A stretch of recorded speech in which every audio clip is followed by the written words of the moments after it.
Olá, turma. Hoje nós trabalharemos aí a 12ª semana de aulas não presenciais.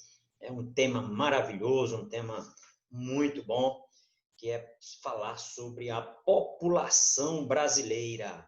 Turminha, né, quando nós falamos de população, tá, não interessa apenas o número absoluto, tá? Não é só número, não, jamais, tá? Mas justamente saber o que esses números expressam, o que esses números revelam. No caso da população brasileira, né? O IBGE, que é o Instituto Brasileiro de Geografia e Estatística, né, que faz esse acompanhamento, que faz o censo, que faz estudos sobre a população, né? Eles revelam alguns dados interessantes para nós.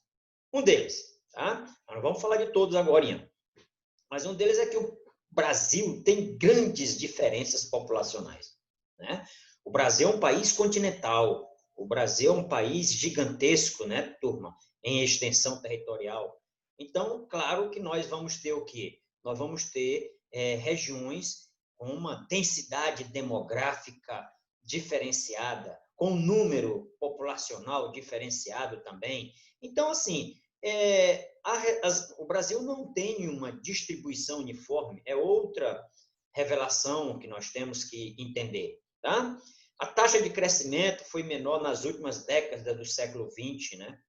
Então, o Brasil diminuiu aí, não que diminuiu o crescimento, o Brasil continua crescendo o número total de habitantes, mas o ritmo do crescimento tem diminuído, viu, turminha?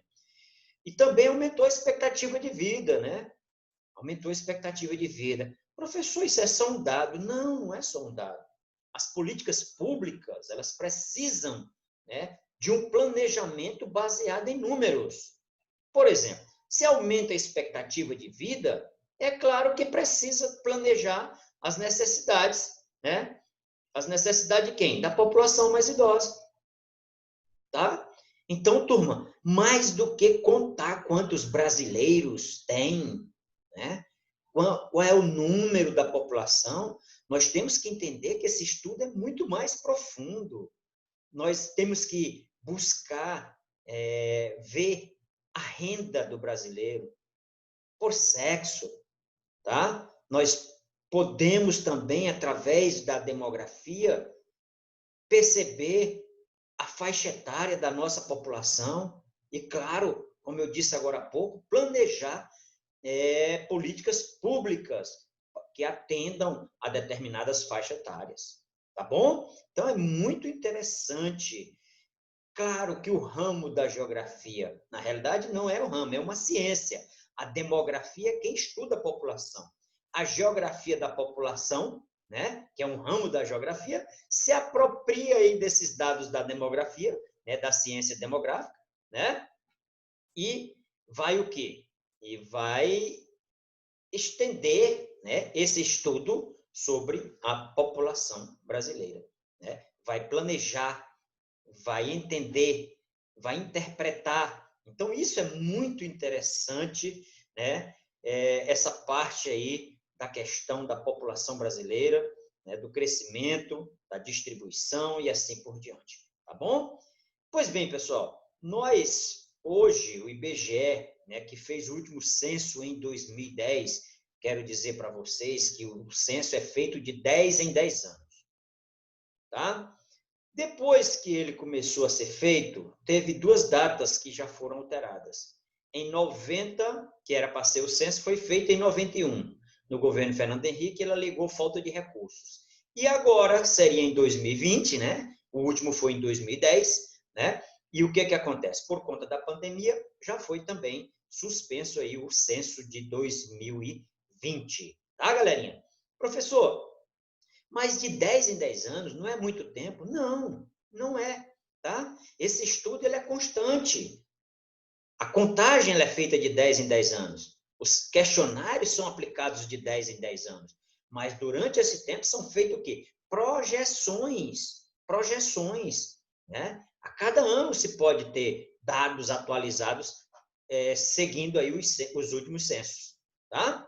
Por exemplo, Em 2011, nós temos dados baseados no censo de 2010. Não são os mesmos números, porque tem projeção de taxa de natalidade, taxa de mortalidade, de crescimento, de taxa de fecundidade e assim por diante. Tá bom, turminha? Então, não é necessário fazer essa contagem, né, todo esse estudo anualmente, não. Se faz de 10 em 10 anos e vai se fazendo aí uma projeção baseada no censo anterior. Ok? Turma, nós estamos vivendo o que nós chamamos de uma transição demográfica, né? Essa transição, pessoal, é uma passagem aí de uma população jovem para uma população adulta e para uma população velha. Nós estamos nessa transição, ok? Professor, e como é que a gente sabe disso? Essa transição, ela tem 3 fases na realidade, tá? 3 fases. Eu vou falar da primeira e eu quero que vocês acompanhem aí no livro, por favor, tá bom? Eu vou falar aqui, né, sem mostrar o livro, que eu quero explicar muito tranquilo isso para vocês, com muita tranquilidade mesmo, tá bom? Desculpa. A primeira fase da demografia, ou seja, do estudo da população brasileira, eles caracterizam essa faixa de transição em 3 fases. A primeira, de 1872 até 1940. Olha, 1872 a 1940. Professor, e por que foi assim, 1872? Porque foi o primeiro censo realizado no Brasil, tá? Primeiro censo realizado no Brasil. Quero dizer que não foi o IBGE que fez. Esse censo, nessa época, na época desse censo, de 1872, não existia IBGE, não existia. Portanto, né, eles pegaram aí esse período de 1872 até 1940, e o que é que nós temos de característica aí? Turminha, olha só, nós temos elevada taxa de natalidade, nasciam muitos brasileirinhos e morriam também. Então, nós temos altas taxas de natalidade e altas taxas de mortalidade. Isso implica em quê? Em um baixo crescimento vegetativo. Professor, crescimento vegetativo? Sim, é a mesma coisa de crescimento natural, né? Então, o que significa dizer isso? Se nasce muito, mas morre muito, a população cresce pouco, certo? A população cresce pouco. E foi o que aconteceu nesse período de 1872 a 1940, tá? Olha, pessoal, é interessante você também fazer uma relação aí com a economia, com o momento econômico do país. Nesse período, o Brasil era uma economia agroexportadora, tá? Agroexportadora. Nós tínhamos aí principalmente o café como seu principal produto, né, de exportação. E as pessoas, né, moravam onde? No campo, na zona rural. Entendam isso, viu, galera? Primeira fase, baixo crescimento vegetativo, baixo crescimento natural. Por quê, professor? Porque nascia muita gente, alta taxa de natalidade, mas também a taxa de mortalidade era muito alta. Tá? Por isso que a população crescia pouco. Ok, turma? Bom, nós passamos, é claro, e a população, como uma economia agroexportadora, a população vivia no campo, tá? Esses detalhezinhos aí para você caracterizar cada uma dessas fases. Vamos passar para a segunda fase? Sim, a segunda fase vai de 1940 até 1970. Opa! Vamos ver as características dessa segunda fase da transição demográfica do Brasil? Sim, vamos ver. Tá? Nós temos elevada taxa de natalidade, ou seja, ainda nascem muitos brasileirinhos, tá? Agora começou a morrer menos na segunda fase, de 1940 a 1970. Começou, nós temos uma alta taxa de natalidade, assim como na primeira fase. Porém, lá na primeira fase tinha uma alta taxa de mortalidade. Agora, nessa segunda fase, de 1940 a 1970, nós temos uma queda na taxa de mortalidade. Então, se nasce muitos e morrem menos, nós vamos ter o quê? Um alto crescimento populacional, certo? Elevado crescimento populacional.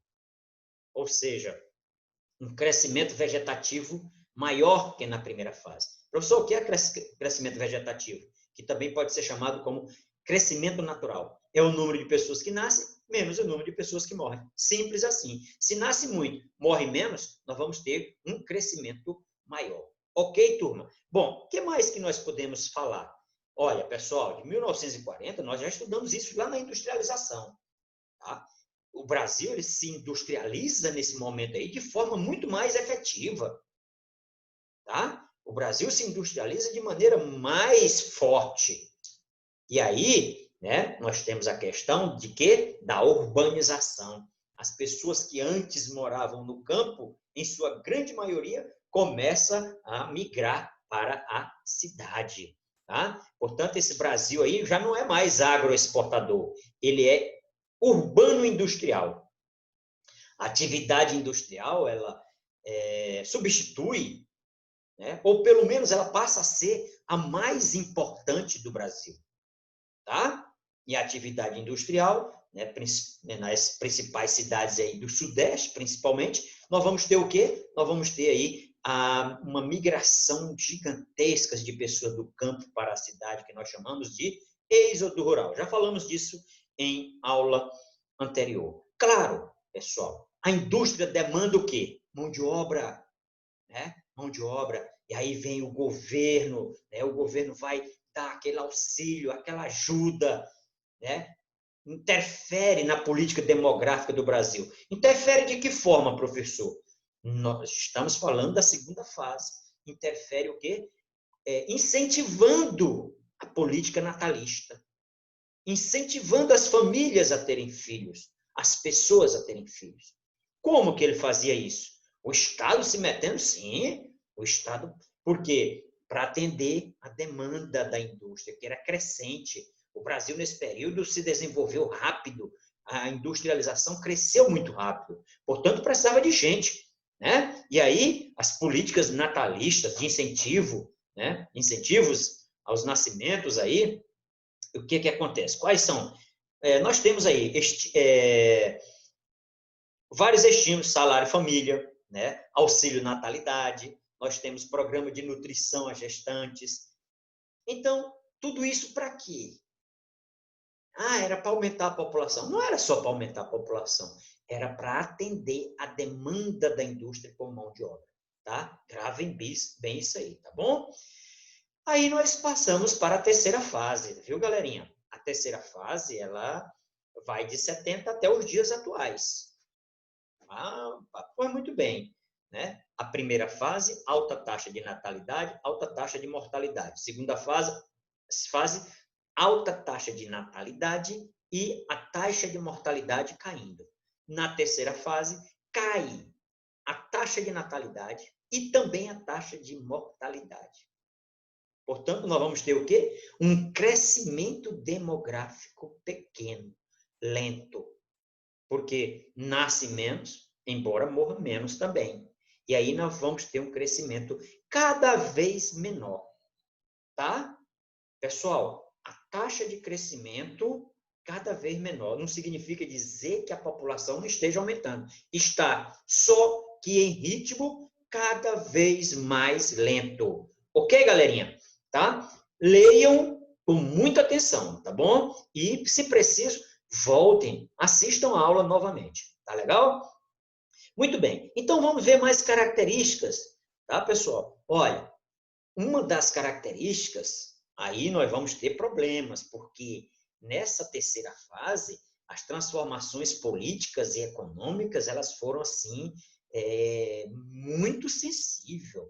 Tá? Nós tivemos, pessoal, em 73, o primeiro choque do petróleo, tá bom? E em 79, o segundo choque do petróleo. Esses anos 70 barraram, né? Principalmente a partir de 73, eles deram fim aí a uma política de crescimento que vinha lá da década de 40, tá? Da década de 40. Mas o Brasil, a indústria brasileira, ela precisava muito de importar petróleo. Portanto, quando tem o primeiro choque do petróleo em 73 e depois em 79, o Brasil, a economia foi mesmo muito afetada. tá? Muito afetada. E aí houveram o quê? As demissões, o desemprego. Professor, e agora? E aquele tanto de gente que o governo incentivou para nascer lá nas décadas anteriores, na segunda fase especificamente. E agora? O que é que se faz com eles? Desempregados, né? Aí eles formam, pessoal, o exército, né? Exército Industrial de Reserva. Infelizmente, muitos brasileiros, né, a partir dos anos ali 73, estavam desempregados. E o governo que tinha incentivado a política de nascimentos de novos brasileirinhos, agora fez o contrário, interferiu para diminuir esse número de nascimentos, porque já tinha muita gente desempregada, formando o quê? Exército Industrial de Reserva. Turma, que bacana, vocês estão aí ligadaços, não é isso? Muito bem, e o governo permitiu, né, entidades nacionais, internacionais, a fazer o quê, pessoal? A promover aqui dentro do nosso território, e aí vieram muitas instituições, igrejas, inclusive do exterior, né, para o Brasil aqui, para barrar a natalidade, a política antinatalista, tudo isso com incentivo do governo. O governo permitiu. Como eu disse, tinha muitos brasileiros que nasceram lá na segunda fase, né, que o governo deu incentivo para que nascessem mais brasileiros para trabalhar na indústria. Com a queda da economia, né, com a economia em colapso, a partir de 73, essas pessoas ficaram desempregadas e o governo partiu para uma política antinatalista.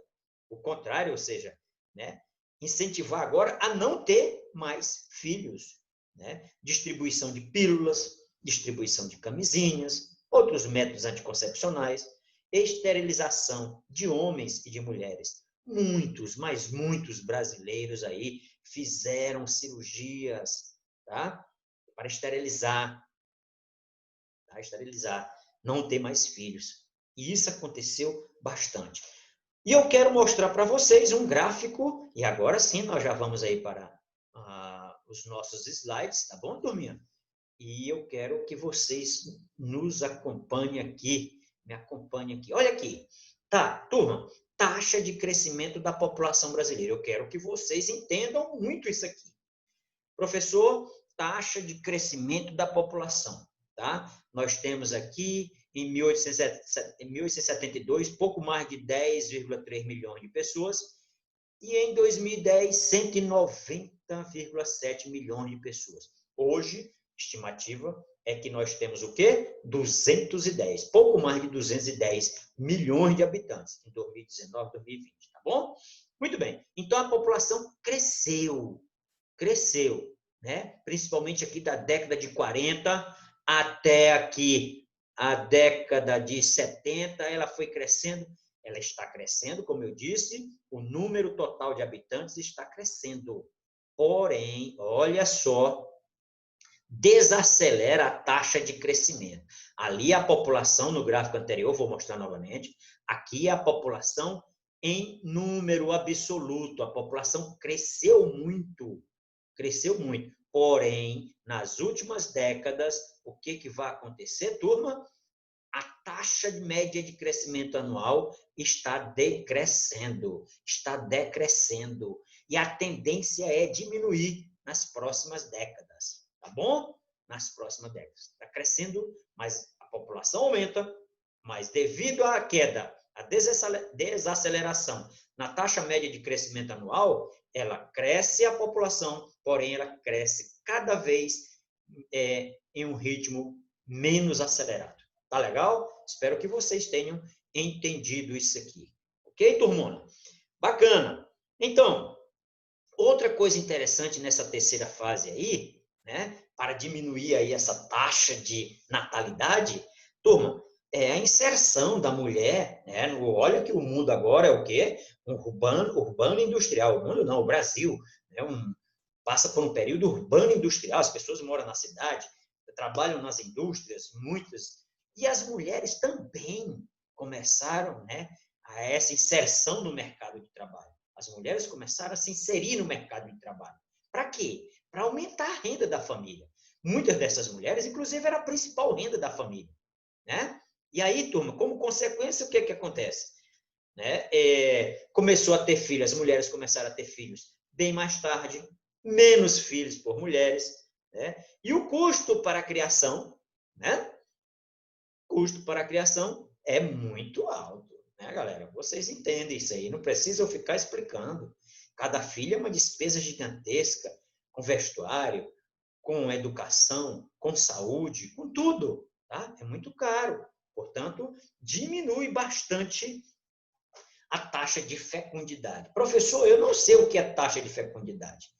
Taxa de natalidade é o número de nascimentos vivos em um grupo de 1.000 habitantes, né? No período de um ano. A taxa de fecundidade é o número, em média, de filhos por mulheres. Mulheres em idade fértil. Mulheres que podem reproduzir, ok? Então, a taxa de fecundidade cai. Olha só, em 1960, essa taxa de natalidade era de 6,2 filhos por mulheres. Né? Pode observar. Nossos avós, os avós de vocês, os bisavós, né, tinham muito mais filhos. Tá? Então, em 1960, era 6,2. Em 2010, o número de filhos por mulheres é uma média de 1,9. E de 2011 para 2012, essa taxa de fecundidade chegou a 1,7.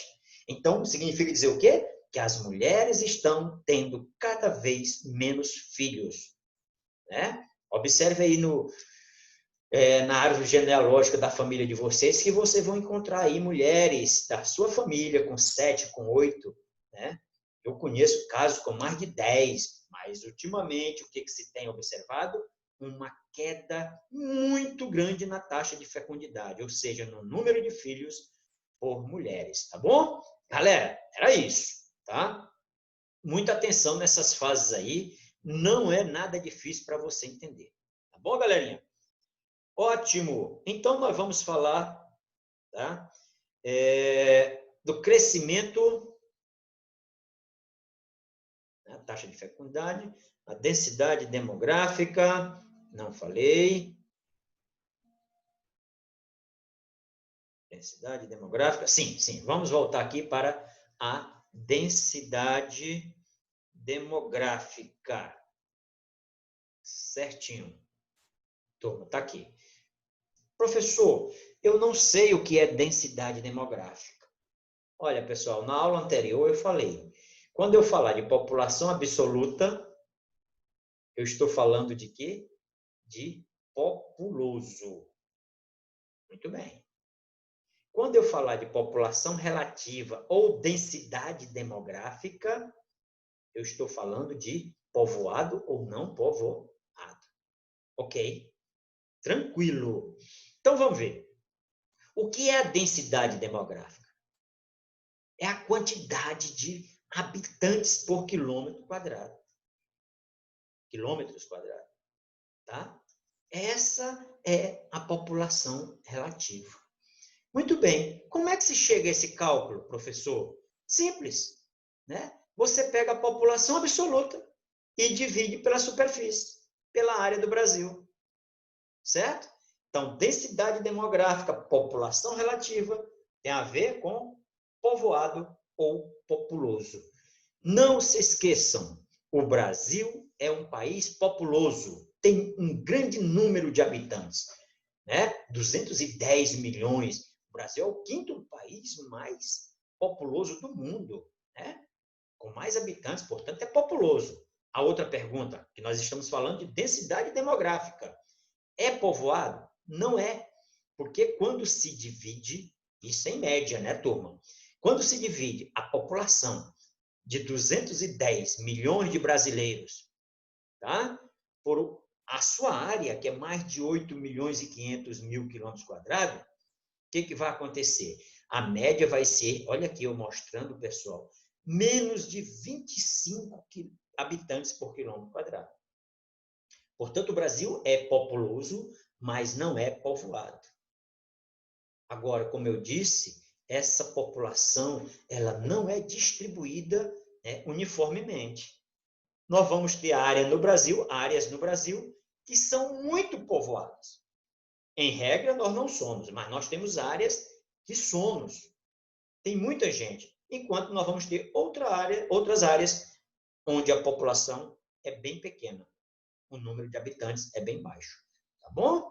Então, vamos ver aqui. Deixa eu ver o que tem aqui de interessante para a gente falar. Tá? Claro, pessoal, eu quero dizer para vocês aí, né, que os aspectos físicos, às vezes, são determinantes, né? Mas hoje, com o grau de sofisticação da sociedade, né, esses, digamos assim, empecilhos físicos de rios, de florestas, de desertos, que no caso do Brasil não tem, mas eles já foram superados, né? Hoje, o que nós podemos dizer, turma? Tá? Nós temos áreas de atração e área de repulsão.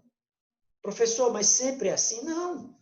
Temos área de atração que antes já foi área de repulsão. Nós temos área de repulsão hoje que antes já foi área de atração. Então, isso vai mudando ao longo da história. O que determinou a concentração da nossa população mais a leste? Os aspectos históricos, gente, e econômicos, né? Os europeus, deixa eu ver se eu encontro aqui, tá? Olha aqui, a densidade demográfica. Onde é que está a população brasileira? No leste, olha aqui, ó, próximo ao Oceano Atlântico, próximo ao litoral. Os aspectos que levaram a isso, professor, né? Os europeus chegaram por aí. As primeiras e importantes atividades econômicas começaram próximo ao litoral, né? Cana-de-açúcar, não é verdade? Depois veio a mineração aqui mais próximo do interior de Minas, de Mato Grosso, mas sempre escoando pelo Porto de Rio de Janeiro, né? O café, a industrialização, ela se deu mais aqui no Sudeste. Portanto, é a parte, né, que tem mais gente. Olha aqui o Norte, pessoal. Quase não tem, né, uma população, uma densidade demográfica muito baixa. Né? Poucas pessoas por quilômetros quadrados. Mas, como eu disse, né, não, isso é uma regra geral. Mas o Brasil tem áreas muito habitadas, né? Vocês podem ver no livro de vocês aqui, portanto, olha só. Aqui o mesmo mapa, né? São Paulo, Rio de Janeiro, Salvador e Recife. Pessoal, tem mais de 100 habitantes por quilômetros quadrados. Tá bom? Em São Paulo, essa concentração segue os eixos rodoviários, Anhanguera, Washington Luiz, Castelo Branco, Raposo Tavares, tá? As ferrovias também, elas foram muito importantes para aglomerar as pessoas próximas dessas ferrovias, um pouco mais, em décadas mais atrás, tá bom? Deixando o litoral e partindo para o interior do país, as densidades demográficas declinam, ou seja, quando você sai do litoral e vai para o interior, rumo ao norte do Brasil, o que vai acontecer? Essas densidades demográficas caem bastante, tá? Por exemplo, pessoal, às vezes tem 10 habitantes ou menos habitantes por quilômetro quadrado, tá certo? Tem áreas com menos de 1 habitante por quilômetro quadrado. Então, é realmente uma distribuição muito irregular. É isso que eu quero que vocês entendam, tá? Olha só, nós temos algumas exceções aqui, claro, né? Mato Grosso do Sul, Campo Grande, município vizinho, região de Cuiabá, Goiás, Brasília, né? Muito bem, Goiânia ali também. No Piauí e no Maranhão, o Vale Médio do Rio Parnaíba, onde se situa a cidade de Teresina, trecho dos vales do Rio Igurupi, Meari e Grajaú, né? Essas áreas têm mais habitantes, né? No Pará, Grande Belém, Abaetetuba, Bragança e município de Castanhal. No Amazonas e no Amapá, Manaus, Macapá. No restante aqui, pessoal, do Nordeste, mais ao interior do Nordeste e mais para o Norte, a regra é ter poucas pessoas por quilômetros quadrados, tá bom? E aí nós temos o quê? Uma parte do país também com atividades econômicas não tão, digamos assim, dinâmicas, tá, pessoal? É mais atrasada economicamente. Então, é lógico que a população vai procurar, né, morar onde se desenvolve a economia, onde a economia pode oferecer mais empregos, tá bom? Muito bem, então vamos continuando aqui, tá? Continuando, eu espero que vocês estejam entendendo e vamos falar de pirâmides etárias, tá, pessoal? As pirâmides, elas vão mudando ao longo das décadas, tá? Então, deixa eu dizer para vocês. O que faz ela mudar? As mudanças nas taxas de mortalidade, a expectativa de vida, a taxa de natalidade e assim por diante. Nós temos aqui a população brasileira em 2013. Né? Pessoal, 2 décadas atrás, nós tínhamos, tá bom? Uma pirâmide muito perfeitinha, base larga, topo estreito. Significa dizer o quê? Que nós tínhamos uma população jovem, muito jovem, e uma expectativa de vida baixa. Agora, o que nós temos, pessoal? Em 2013, nós temos aqui, a pirâmide está com a base muito estreita. Quer dizer, que os jovens estão diminuindo, aumentando aqui essa parte central, aumentando. Quer dizer que está aumentando a quantidade de adultos. E o topo vem ao longo dos tempos aí enlarguecendo. Significa dizer que a população está vivendo mais. Cada vez mais nós vamos ter pessoas aí com 70, 80, 90 anos. Tá bom? Deixa eu mostrar, isso aqui é de 2013. Né? Agora aqui nós temos uma projeção para 2040. Né? O que acontece? A base cada vez mais estreita, menos população jovem, menos crianças. E aí, turma, olha, observe que esse meio aqui, lá na de 2013, ela é mais gordinha, né? Olha, aqui está mais gordinha aqui perto da base. Aqui não, galera. Olha, já está mais cheinha aqui perto do topo. Né? Significa dizer claramente que a população está deixando de ser jovem para ser o quê? Adulta e idosa. Tá? Aumenta a expectativa de vida também em 2040, é essa perspectiva. E o que acontece, turma? O topo vai enlarguecer. Vai ter cada vez mais pessoas acima de 60, de 70, de 80, de 90 e assim por diante. E aí temos ainda mais uma projeção. Agora foi que ficou mesmo. Né? Observe que a parte mais cheinha aqui da pirâmide, ela vai chegando mais para cima. Porque cada vez mais teremos menos jovens, menos adultos, e aí nós vamos chegar numa fase que nós vamos ter muitos, mas muitos idosos. Beleza, turma? Aqui em 2060 nós já estamos chegando nessa fase aí com muitos, muitos idosos.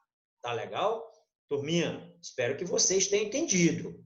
Tá legal? Vocês precisam realmente. Professor, e por que aumentou a expectativa de vida? Claro, galera, a expectativa de vida ela só aumenta por conta dos avanços na medicina, né? No modo de vida urbano, quando nós saímos do campo, que era mal assistido, as pessoas vieram para a cidade, já tiveram acesso mais a uma vida de melhor qualidade. Não significa dizer que é muito boa, não, mas melhorou e melhorou muito, tá bom? Melhorou muito. E se espera, a expectativa é essa, que a população viva cada vez mais. Ó, se diminui a taxa de natalidade, aumenta a expectativa de vida, nós vamos ter cada vez mais, a partir das próximas décadas, menos jovens, menos adultos e mais velhos. Então, a pirâmide ela começa a ficar aqui, não mais em forma de pirâmide toda certinha, como era, por exemplo, na década de 80. Né? Muito bem, galera. Muito bem, vamos lá, passando aqui, estrutura econômica da população. Opa, eu preciso mostrar isso aqui para vocês. Vocês viram lá no início que eu disse, não basta números, é preciso a gente entender, tá, pessoal? É preciso a gente entender, se apropriar desses números, interpretar, traduzir esses números. E a demografia, o estudo da população brasileira, nos permite aqui fazer esse estudo da estrutura econômica da população. E aí eu vou falar da PEA, População Economicamente Ativa. Olha aqui o que eu quero mostrar para vocês. A PEA, pessoal, é tanto a população ocupada, ou seja, aqueles empregados, trabalhadores por conta própria, né, pessoas que trabalham sem remuneração, em ajuda a membros da unidade familiar, pessoas que estão ocupadas, faz parte da PEA. Mas não é só os que estão trabalhando, não, pessoal. Os que estão desocupados, mas estão à procura de emprego, esses aqui também faz parte da PEA. Tá? Quem é que não faz parte da população economicamente ativa? Ou seja, TAPEI, população economicamente inativa, é as pessoas que estão fora da força de trabalho. Por exemplo, crianças não faz parte da PEA, faz parte da PEI. Aposentados, doentes, não faz parte da PEA, faz parte da PEI. Portanto, PEA, população economicamente ativa, são as pessoas que estão trabalhando, mas também aqueles que não estão, mas estão à procura de emprego. Legal, turminha? Espero que vocês tenham realmente entendido isso aí. Muito bem, pessoal. Olha que nós temos uma tabela interessante, tá bom? A população economicamente ativa. Isso aí é uma... Temos que entender essa relação, tá, galera? Essa relação, porque cada vez menos nós vamos ter uma PEA menor. Desculpa. Cada vez mais essa PEA vai ser menor, ou seja, as pessoas que estão trabalhando vão ser em menor número. E como a população está ficando velha, a tendência é que cada vez mais tenhamos mais aposentados. Então, a relação de pessoas trabalhando com os aposentados, a tendência é ter muitos aposentados para um pequeno número de trabalhadores, daqui para frente. Certo? Interessante que vocês percebam isso aí. Ou seja, em regra, nós vamos ter cada vez menos pessoas contribuindo e mais pessoas aposentadas. Por quê? Já falei, a população está ficando adulta e adulta está ficando velha, tá bom? Olha só, pessoal, taxas médias anuais de crescimento da população economicamente ativa, de 15 a 64 anos. Pessoal, ativa, economicamente ativa, quem trabalha e quem está procurando emprego. Olha, pessoal, de 2040 a 2050, a do Brasil vai cair, né? Vai ser menos 0,48, ficando negativa. Muito complicado isso, viu, turma? Muito complicado. Significa dizer o quê? Que nós teremos poucas pessoas contribuindo e muitas pessoas aposentadas. Isso gera um problema. E é por isso que em 2019, né, tivemos uma reforma da Previdência. Homens só se aposentam com 65 anos no mínimo e mulheres com 62, desde que tenham trabalhado 20 anos. Turma, é possível que a reforma já seja reformada aí nos próximos anos, né? Por conta de quê? Na mudança na estrutura etária da nossa população. Tá legal, galerinha? Muito bem. Eu queria, claro, falar um pouco aí, né, dessa distribuição da população, da distribuição da população nos setores da economia. Nós temos 3 setores da economia, tá, galera? Tá? 3 setores. O primário, que vem se modernizando, né? Se moderniza o campo, libera a mão de obra, as pessoas vão para onde? Para a cidade. Outra, a estrutura fundiária desigual. A nossa estrutura fundiária. Nós temos poucas pessoas com muita terra e muitas pessoas com pouca terra ou nenhuma. Isso faz com que também as pessoas saiam do campo e vão para a cidade. Não se fixem.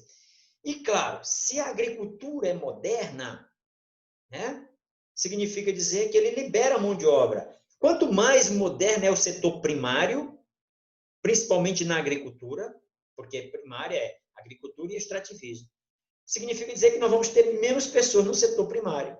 Se a industrialização é muito forte, nós vamos ter muita gente no setor secundário. No Brasil, a população que trabalha no setor secundário vem diminuindo, porque nós passamos por um processo de desindustrialização. Infelizmente. Tá? E aí, o que é que acontece, turma? A população diminui no setor primário, diminui no setor secundário, vai para onde? Setor terciário. Setor secundário é da indústria. Setor terciário, da prestação de serviços e do comércio. Aí, muita gente. No Brasil, esse setor é hipertrofiado. Professor, o que significa dizer isso? Tem gente demais, galerinha. Gente demais no setor terciário. Ah, então a prestação de serviço é uma maravilha. Não, não. Nós temos muita gente, mão de obra não qualificada. Nós temos principalmente muita gente na informalidade, sem registro, sem carteira assinada, ganhando às vezes muito pouco, fazendo bico. Isso entra tudo na informalidade. O que vende espetinho lá na esquina, o guardador de automóvel, o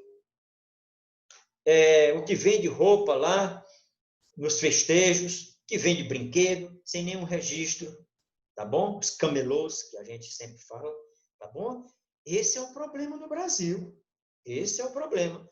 Nós temos a mesma proporção de pessoas no setor terciário do que os países como os Estados Unidos, que os países ricos, como os Estados Unidos, por exemplo. Só que lá a prestação de serviços é totalmente diferente. Enquanto a nossa aqui tem como qualidade, aliás, como característica, a informalidade. Tá bom, galera? Espero que vocês acompanhem, tá?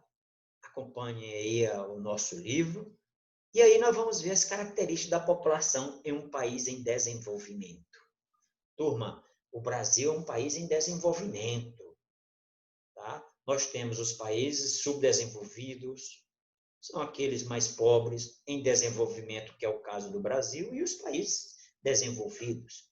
Nós temos um IDH de 0,754, né, que é considerado alto, tá? Mas esse índice está estacionado desde 2014.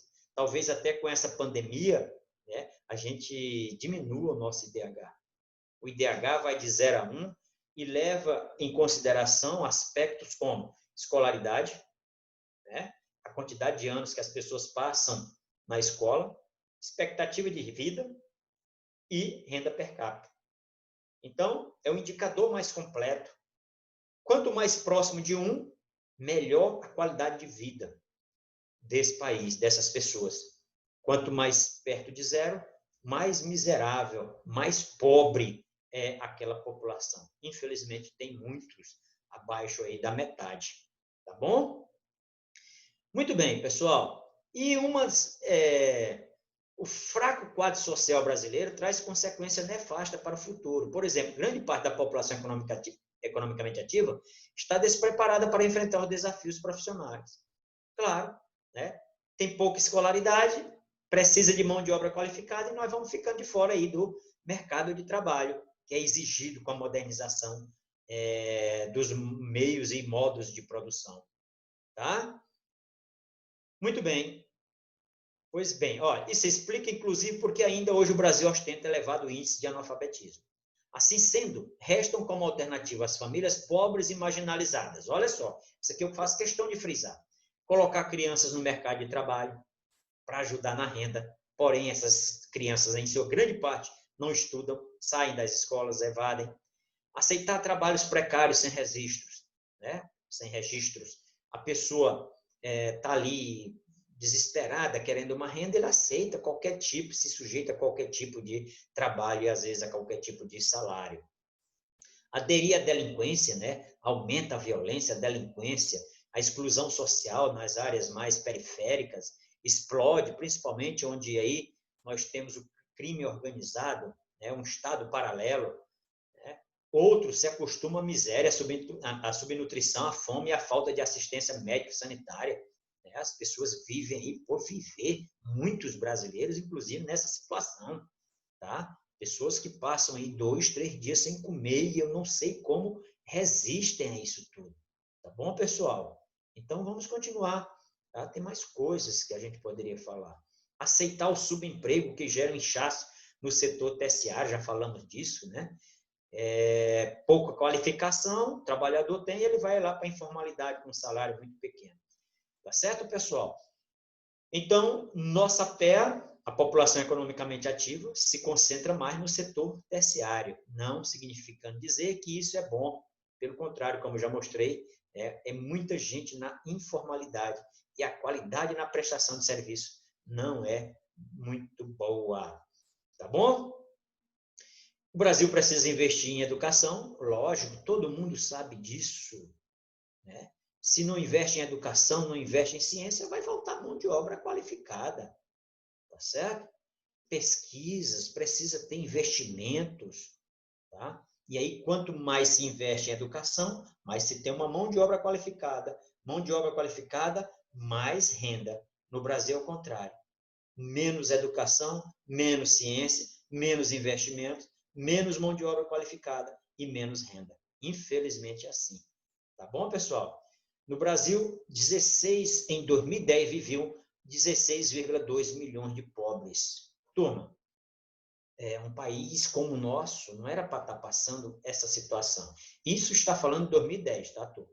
Em 2014, até 2016, nós tivemos uma grave crise econômica. E agora, com a pandemia, vocês podem ter certeza que esse número aqui aumentou para mais de 20 milhões de pobres.